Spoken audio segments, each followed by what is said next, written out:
Good evening, grave robbers, and welcome back to the television graveyard. We are your TV necromancers, Laura Prince and Noah Houlihan.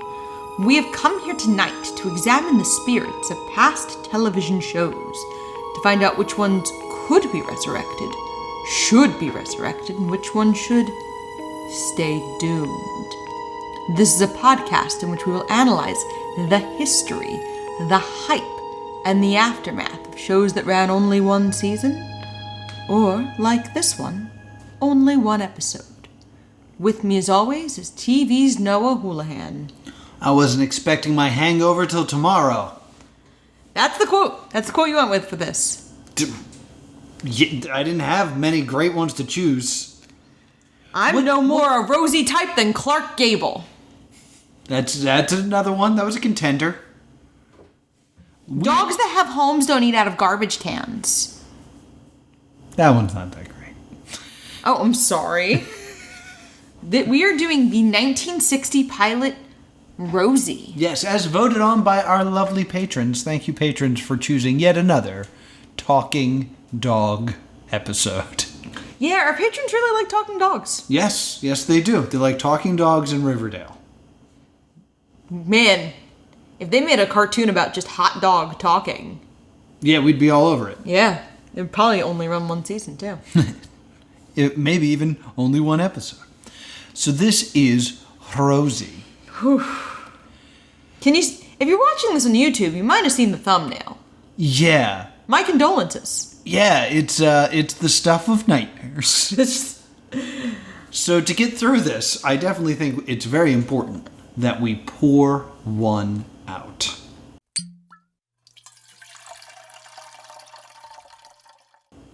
Laura, what do you have? So I have the no more a Rosie type than Clark Gable. Okay. It is a fruit punch beatbox over ice. If you know what a beatbox is an 11% alcohol juice box. And also, how's college going? Right? It is red for Rosie. It is off-putting. Mm-hmm. And it looks like it should be for kids, but it's also clearly not for kids. All right, that makes sense. I'm gonna taste it now. Why would you smell it? Take a sniff, like a real, like... Again, it smells better than mine. I only get alcohol. I get a little red out of it. Oh, she hates it, ladies and gentlemen. I only get... Oh, God. I'm trying it for science. It's college basement. The taste is best described as college basement. Oh, no. Am I wrong? Oh, like... The last time I had that, we served it out of a papier-mâché tauntaun. Like, it is melted lollipop? And Everclear. And Everclear. Yeah, it's jungle juice. That's what I said. It tastes like college basement. Like, oh, no. It's like, this is the best we could make grain alcohol possibly taste. Yeah, it is grain alcohol and Kool-Aid. Excellent. Well, I only used like a quarter glass and put a ton of ice in it. Mm-hmm. I may go raid the fridge for seltzer. Understandable. What the hell is that? Is that antifreeze? I wanted some antifreeze. To kill Rosie. Yeah, to kill the dog. That's the worst thing I've ever said in this podcast. It does look like it's antifreeze now that I'm really looking at it. I really wanted something good. It's we also chunky. had another one of those beatboxes, but it was blue. And I was like, you know what I haven't had in a while? A blue coconut slushie. So I filled it up with ice, and then I filled it with blue beatbox, and then I added some Malibu coconut rum. So this drink is made without any mixers. Oof. And then I blended it, and I call it Tomorrow's Hangover. And I want to say, I've made a great improvement to this drink, because the blue stuff, first off, smells horrific. But it was best described as a melted blue snow cone that was kept in a bad freezer. Like one of those old, like, not well-maintained freezer. The sweetness of the coconut actually, like, fixes it a bit. So when you take a sip, you got to hold your breath a bit. But other than that, it's pretty good. Would you like some? Yep. All right. I fell into a hole. Don't smell it. Don't smell it. What did I just say? Could be worse. Yeah. Like, smells real bad, but it tastes all right. I fell down a hole while you were talking of the Beatbox Twitter account. Yeah. The wine-based party punch. The party starter and finisher. Which feels like a threat. The party starter, finisher, and ruiner. Yeah. It's definitely... Schools everywhere are opening soon, and I feel like on the first party night, these will be thrown up all over the country. Yeah. We want to make Mad Dog 2020, but in recyclable cardboard. Yes. This is designed to be taken to the beach, like... This should not be, there's no way you should drink this in sunlight. So, we also went real hard because this is going to be a tough one to get through. Hey, Beatbox, if you sponsor us, I will delete this entire part of the podcast. No, they're probably loving this. There are so many listeners that are like, what are these beatbox things? I need them to ruin my night now. They're efficient. They're You efficient. can be one thing, be efficient. I'll tag beatbox in the Twitter post. This will still somehow not be our sloppiest episode. All right, well, I'll see that. Our sloppiest episode is a Patreon exclusive of Trapped. Oh, yes, that was So a join our sloppy one. Patreon if you want to hear the sloppiest episode we've ever recorded. But let's get into Rosie. I'm really just trying to not I know get you're it. trying to delay it. So we start on this horrific man-beast who is looking into the camera and directly into your soul. It looks like Andrew Lloyd Webber's Cats feels. Yeah, it's worse than that. It's like you can see the actor's face in Cats. This, there's something that covers the nose. Yeah, there's a bad nose prosthetic. Yeah, it's a mangy dog. Yeah. It's not a good well-kept dog. It's a stray dog that this man is portraying. It is a fursuit made out of thrifted faux fur coats. Yes, it is a botched ghillie suit. I don't know what a ghillie suit is. You know those when you're trying to look like grass? Yes. That's a ghillie suit. Okay. It's that, but if you were trying to infiltrate a coat. Yes. It's horrible. And There's nothing good about this. He's looking down the lens and he's talking directly to us about his story. Yes.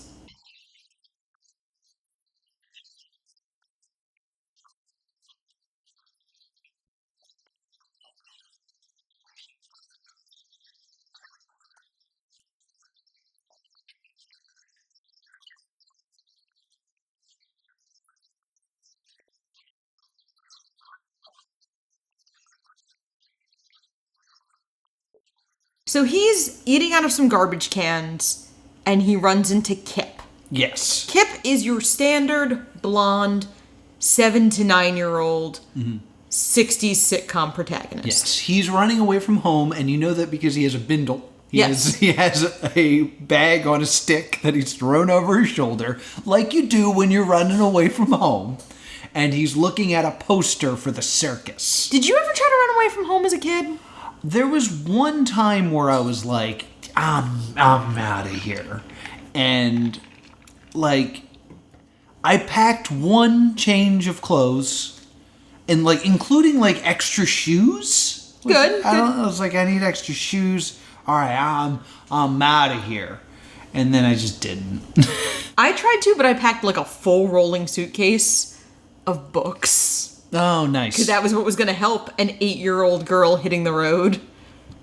But it made me laugh because, the bindle is so iconic. But I don't know anybody who ran away. Everyone I know who ever tried to run away from home packed, full-on luggage. Yeah, I had a backpack. And Rosie points out that Kip isn't going to make it in the circus. He goes,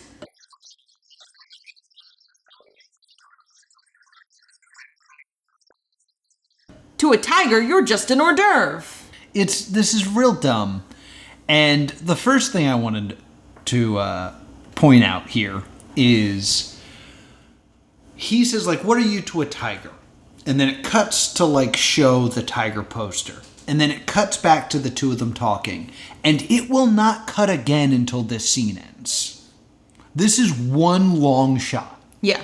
And man, not only did it need cuts, it needed a couple extra takes. Because Rosie, who again is a man, doesn't know his lines. And if you look at him, he's clearly reading a cue card. I did not notice that. Oh, yeah. Like, all of his lines are delivered, like, to camera. Like, to camera right instead of to the child. Yeah. And in this conversation, 2 times he says, you're too young for this. Because he makes references to something that I legitimately tried to Google. Like, he sings a song about, like...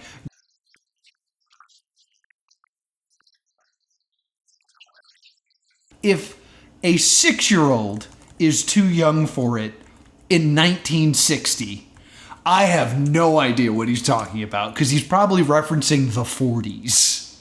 Yeah, like, I can't find Give Me That Wide Winding Highway anywhere. Yeah, I like, searched lyrics and stuff like that, and they're like, do you mean the Beatles? I was like, no, I don't mean the Beatles, Google. That's what I got. Do you mean the Long and Winding Road? No, I don't. I don't mean it. I'm too young for this.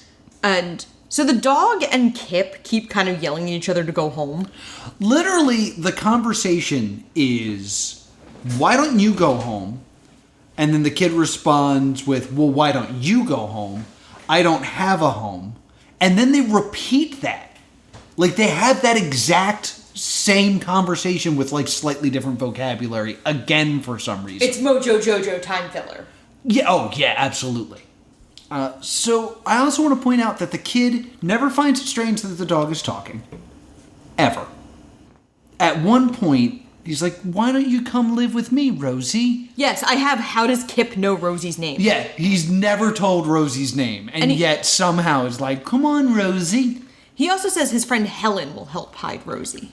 Yes. So we are going to be introduced to another kid. So we think, yes. You're cutting off my foreshadowing. I'm sorry. We think we're gonna meet a little girl who lives next door. Yeah. So Rosie, for some reason, really wants this kid to go home. During this part, when he's trying to convince this kid that she shouldn't be taken home, he says something like, do you know what the price of meat is? Like, he stumbles over that line. And it's like, you just couldn't do another take? Or cut? Or do some editing? Or try?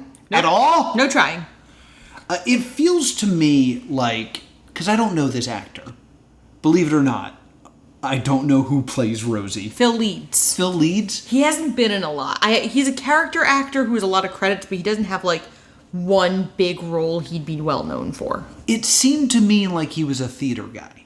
I could see that. Because a lot of the way he presents is not a lot of camera acting. It's a lot of, like, theater acting. So I was thinking maybe he came from theater. Because this happens in, like, early television of the 1960s, where you get these theater actors that are, like, great actors. So they try to throw them into TV. And they project everything that they say with large gestures. Yeah, he was a stand-up comic, a Broadway actor, and he kind of just did, like... he actually was caught up in McCarthyism. He was blacklisted for a while. Oh! This was one of his first projects after, like, being able to get back into... He's a commie. Let's make him a dog. Yeah, he's 44 when he's in Rosie. I thought you were going to say he's 44 now. I was going to be like, how? No, he's been dead for 20 years. All right, that makes more sense than him being 44 currently. He was born in 1916. Wow. He opened for Barbra Streisand. Facts. Welcome to Phil Leeds Facts. It's at this moment I realize what Rosie reminds me of. Yeah? Do you remember, and you might not because you had a drink only slightly less strong than that beatbox when we did this. Did you remember when we watched the Hulu Grinch Who Stole Christmas musical? Yes. Rosie looks a lot like old Max. Yeah. Like Dennis O'Hare, old Max. Yeah, that is a good comparison. Rosie looks a little worse. Because it's in black and white. Because of the prosthetic, which Dennis O'Hare doesn't have. Yeah, that's true. That's true. But still very bad. It looks horrific. So if you're too afraid to look for the thumbnail, just look for that. Yeah. It's still bad. So Kip tricks his father into letting Kip keep Rosie. Yes, as Rosie watches through a keyhole, which I think is a very interesting shot for 1960. Yes. The point of view of the dog looking through a keyhole. But again, it's all one long shot. Because I guess they didn't want to do much editing with this. So he basically tricks his father by saying, like, dogs are man's best friend, right? I should have friends, right? Yes. Then you just said I should have a dog. And the father's like, what? I also have a note that says, women do be doing dishes. Because there's a part where the father's like,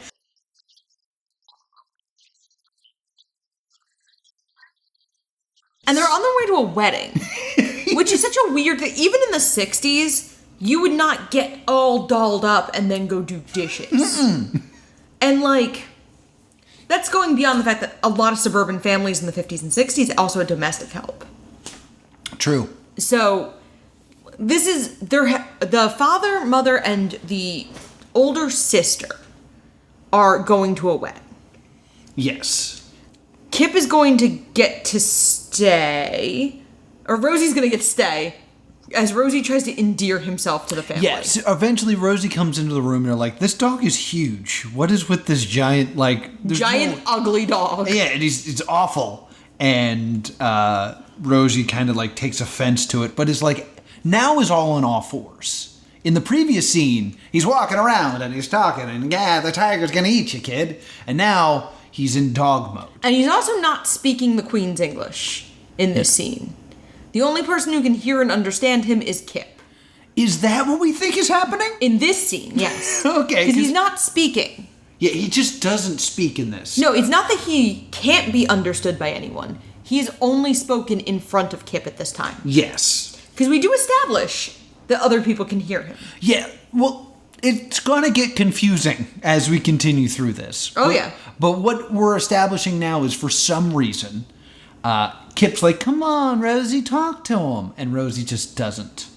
Yes. And, like, wags his tail. Well, he tries to, like, endear himself, but he's so big, he's, like, knocking stuff over and knocking people over. Yeah. So he's trying to be endearing, but it's a grown man in a dog suit trying to act like an affectionate puppy. Yeah. It's very uncomfortable. It's very weird. Like, I'm trying to think of a good comparison, but everything is equally uncomfortable. Yeah, it's just weird. Yeah, like, it's bad. I mean, it's a bad time. It's a bad time. So they won't let Rosie stay. So after they leave for the wedding, the dog ends up in the garage of the neighbor Nancy. Helen, excuse me. who is a full-grown woman. Full-grown woman. Helen, his little friend, Yeah. is, like, in her 20s. Yeah. I don't know if she's playing a woman in her 20s, or if we're supposed to be like, oh, she's probably, like, 12. Oh, my thought was if she wasn't supposed to be an adult, she was a teenage. My thought was, like, is she usually, like, Bobby's or Kip's babysitter? I was calling her Bobby because Bobby is such, like, the classic kid name. Yeah. Is this, like, Kip's babysitter? Yeah, I kind of got more of a babysitter feel for So this. maybe she's supposed to be, like, 16, 17? And what ends up happening is the dog gets kept in Helen's garage, but breaks out, and then comes back to talk to Kip, and again, talks to Kip. Yeah. And then Helen runs over and is like, hey, I hate to tell you this, but the dog ran out. It ripped up my floorboards. Yeah, it and destroyed my escaped. garage. And Kip's like,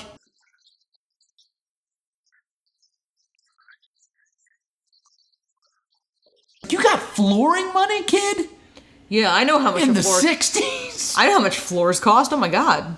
And then Helen goes like, I thought you were my friend, Kip. Really? Because I thought you were an adult woman. Yeah, like... I can't imagine having... I had a conversation with a 7-year-old yesterday, and in no point was there a moment where I was like, I thought you were my friend. Yeah, I value our friendship, child. No, she was asking me to quiz her on Simpsons trivia. Oh. That was my day yesterday. That sounds like a good day. She didn't know Kodos. She only knew Kang. Her father was so disappointed in her. Disappointing. You know what? I don't think you should be hanging out with her anymore. I think you should end this friendship. I thought she was my friend. So during this scene, though, Helen's upset about the floor, and Kip kind of like talks to the dog, and the dog whispers to him. Yeah. So it's this situation where like Kip is translating what Rosie is saying, and Helen's like, "Are you pretending like the dog is talking?" Yeah. That's terrible of you. So, does the dog talk? Or is Kip imagining it? Like, that's where we're at this point in the story. Yeah, and Kip's also trying to hide Rosie in the house, but then Rosie sneezes and gives up the game. Yes. And Helen goes, things were different before he came. I was like, honey, it has been 2 hours. Yeah, it's been... And you're a woman grown. Go home. Get a hobby. Yeah, go home. Take a bath. Drink some beatbox. Like, chill, lady. Yeah. I'm sorry your 8-year-old friend is treating you bad. Yeah. Anyway, Rosie agrees that he will stay with Kip until Kip falls asleep. Yes. Because no one's watching this child. Yeah, well, he's 8. He could be home alone.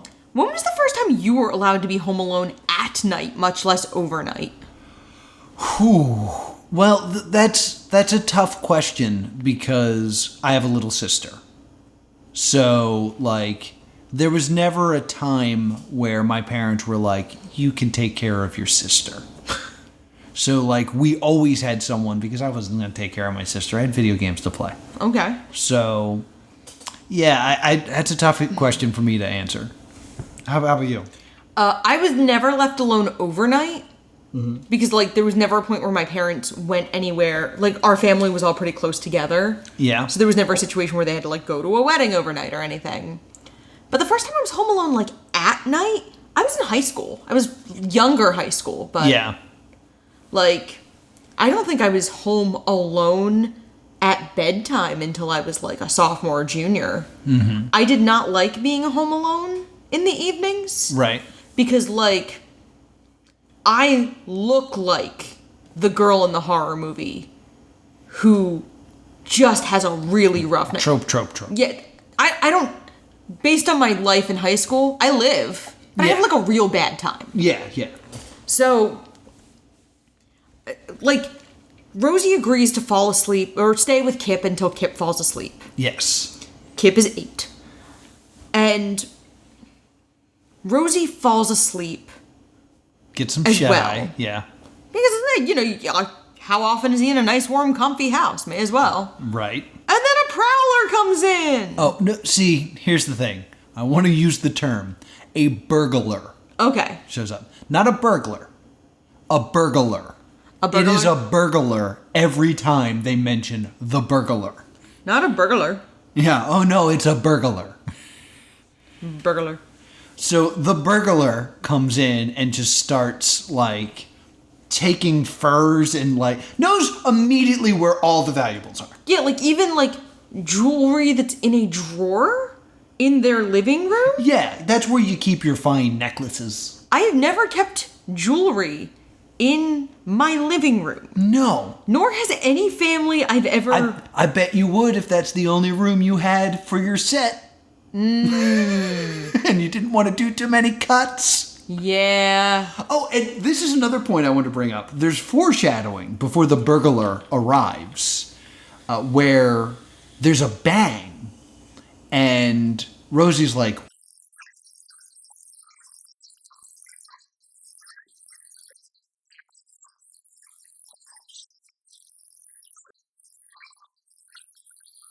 so one, what child is like, hears a bang and is immediately, like, super sensible. Nope. It's like, oh, that was probably just a car. No, probably not. 2, it's implying that the burglar has already killed a man. Yeah. Before arriving here. So the burglar kills a man in another house and then continues robbing other houses.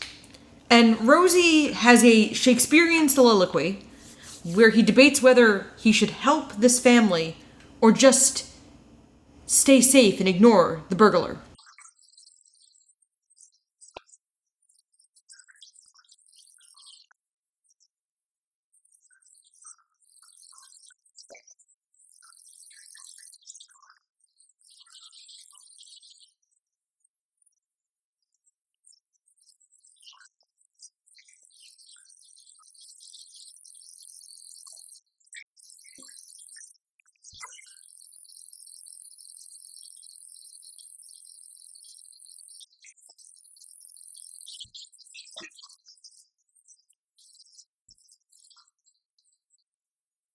Because then Rosie jumps on the burglar. Mm-hmm.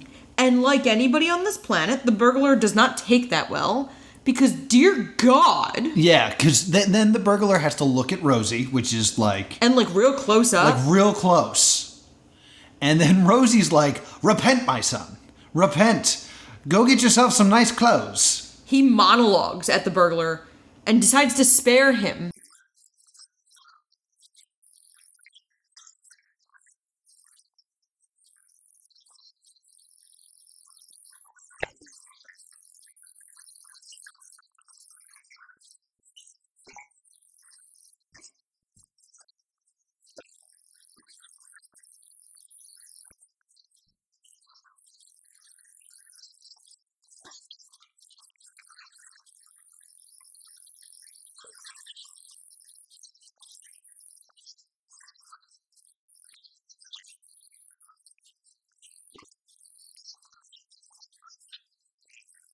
Yes. And tells him to give himself up to the welfare board, get a suit, and get a job. Go and rob no more. Then he starts, like, doing Polonius from Hamlet? Yeah. Like, it sounds like a ripoff of the neither a borrower nor a lender be speech that Polonius gives Laertes. Yeah, Shakespeare. Yeah. Only time Shakespeare's been brought up in reference to this. No, I don't think so. I think that there's a good chance that this guy was like, I used to do Shakespeare. Now I'm dressed as a dog. I was Hamlet once. Now I'm gonna go hump the mailman's leg and get some jollies, hold up my cue cards. I refuse to learn the lines for this. I was Hamlet once is my favorite trope. So the burglar vanishes into the night. Oh, no. Okay. He dives out of a window. Like Scott Pilgrim, confronted with Knives Chow. Yes, it's a glass breaks it, and Rosie's like, what are you doing? Why? And just smashes through the window. And this is what wakes up Kip. And Kip's like, oh, the window's broken. It's like, I just saved your life from a burglar. And Kip's like, oh my gosh, I totally believe you without any reservations. So then, his parents and sister come home. And what they see is a broken window, the furs everywhere. By furs, I mean like fur coats. Yes. And what looks like, it looks like they skinned Rosie. And yes, and Rosie in the house. And the sister's immediately like, my furs are out. The dog must have pulled them out. They're ruined. And I was like, we saw what happened. A burglar held them and then dropped them. Yes. If they're ruined, they are the worst coats ever. They're meant to be worn outside. They should be able to handle a fall inside your home. The father admits he has kissed. They were at the wedding, and he was like, oh, the bride was stunning. The sister's going on about how stunning the bride was. Yes. Like, oh, wasn't she stunning? She was so beautiful. Because the sister's supposed to be, like, in her late teens. Mm-hmm. And the father's like, Yeah, that's right. Unhappy marriage. Yeah, I'm in a bad marriage and I'm a horn dog, so I kiss women that have recently been engaged in the ceremony of marriage. Then he admits to just being straight up hammered. He actually says, like, he's dealing with the dog. And this is where he says,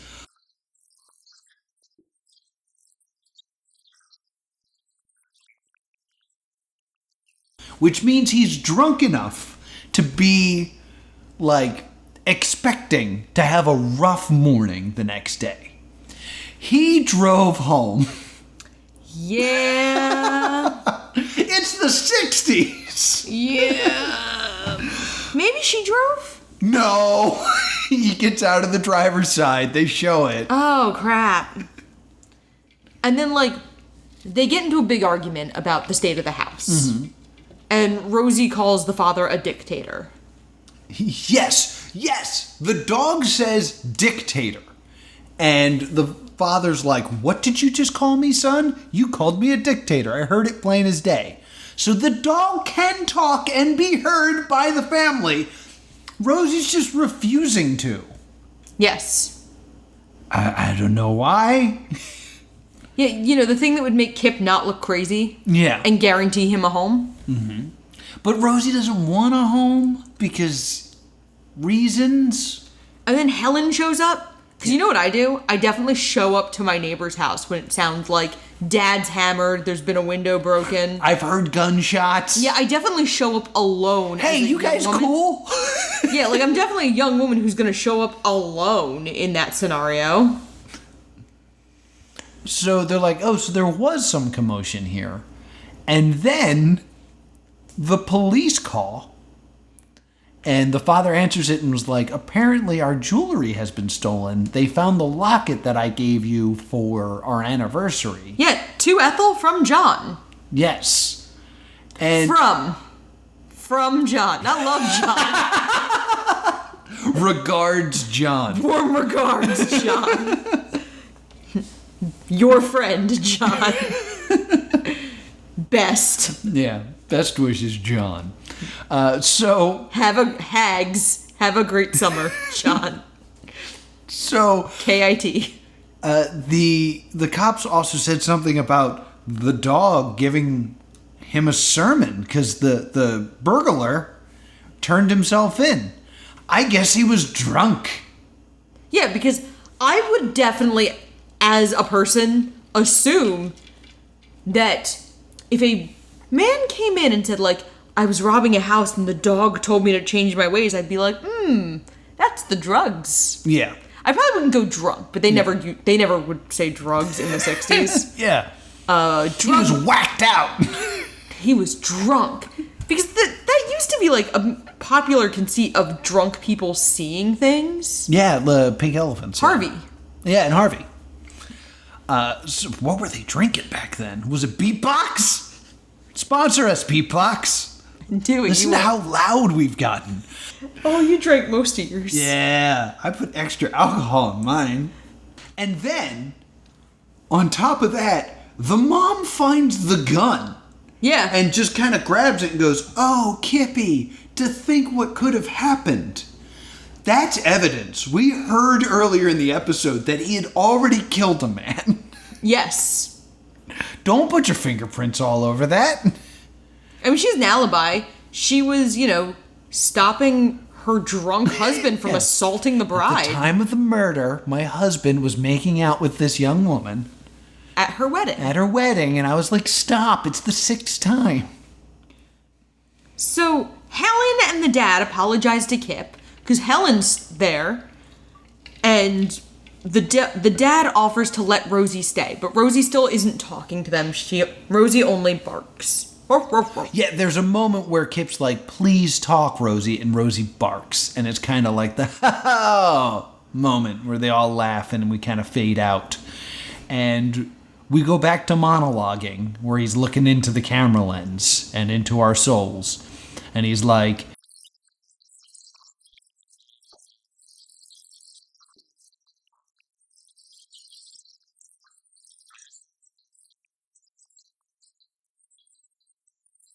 I don't think that's going to happen, Rosie.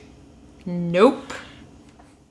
Nope. And that is our episode. Yeah, it was a pilot. It has cute little animated credits that were like a placeholder. Yeah. And that's part of why it's done so cheaply with so few sets, so few characters, is they're really trying to establish proof of concept. It's not unlike the Steve and Larry short. Yeah. Or The Life with Larry. Yeah. Short with Seth MacFarlane we discussed a few weeks ago. In that it seems to be proof of concept. It's just a less successful proof of concept. Yeah, they did not prove that this concept works. Because, like, I am a big fan of rules. Yes. We do not establish the rules of Rosie talking.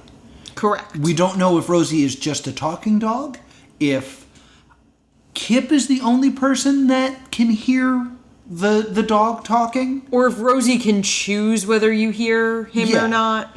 Or if there's even like the possibility that the dog does not talk and it is just Kip. Because there's a moment where the dad asks, did you by chance talk to the burglar? Like, did you hide behind the couch and talk so the burglar would think it was... I'm sorry, the burglar would think it was Rosie? Implying that, like, maybe that's actually what happened? Yeah. I think that might be a little bit high concept for 1960 sitcom. That, like, the secret ending is that this is all in Kip's head. Maybe Kip's drunk. We're kind of doing, like, a Calvin and Hobbes thing. Yeah. But, like, in the beginning, it is unclear if we just live in a world where dogs talk. Yeah. It is so unstrange to Kip that we could just be like, oh, I guess all dogs talk here. Yeah. But, like, there's no rules to what it is. So, like, I don't know what the concept that is being proven is, because it just seems to just be stuff happening. Correct. There's no rules, there's no plan, and the concept is ultimately proven rather poorly. This did make it to air way after the fact as part of Turner Classic Movies Underground. Yes, which is a thing I think we need to mine for content. Oh, yeah, I started to look through it. But if Turner Classic Movies is just, like, digging up stuff and then just airing it randomly, talk to your friends over here at Stay Tuned. Yeah, hi Turner Classic Movies. We would love to research and discuss your weird 3 a.m. content. We promise we won't drink Beatbox on air. Unless Beatbox pays us a lot of money. Stay Doomed is sponsored by Turner Classic Movies, where you can find the finest films of the 1950s, 60s, and 70s. And Beatbox! That being said, that would be the most on-brand pair of things for us to be sponsored by. So, what's your verdict? This is a Stay Doomed for me. Really? This is a cursed image that should be destroyed with fire. This is like a Horcrux. Like, I think you need, like, a blessed sword. Yeah, for real. Rosie will haunt my dreams. Yeah, it's a hard Stay Doomed for me as well. It's just absolutely terrifying. Yes, it is. So, what are we watching next week? Next week, we are starting, because we're anticipating this being a 2-parter, we are starting Kid Nation. Kid Nation, yes. 40 children just left in the Old West and told to figure it out. Left to fend for themselves against the elements. Yeah. This was definitely a great idea. Yeah, watch out for the man-eating jackrabbits and them killer cacti. Thank you so much to crowdfund Cryptkeeper Mathew for helping keep the lights on. If you want to be part of our Patreon, please check it out, patreon.com/+2comedy. And you can help us decide what we watch and also join our super fun Discord where we share cursed images of Rosie. Where can people find us? You can email us at thestaydoomedshow@gmail.com or on Facebook and Twitter at Stay Doomed. And if you want to talk to me about a sponsorship for Stay Doomed and you also happen to be Beatbox alcoholic beverages, I am at +2comedy and open to work with you.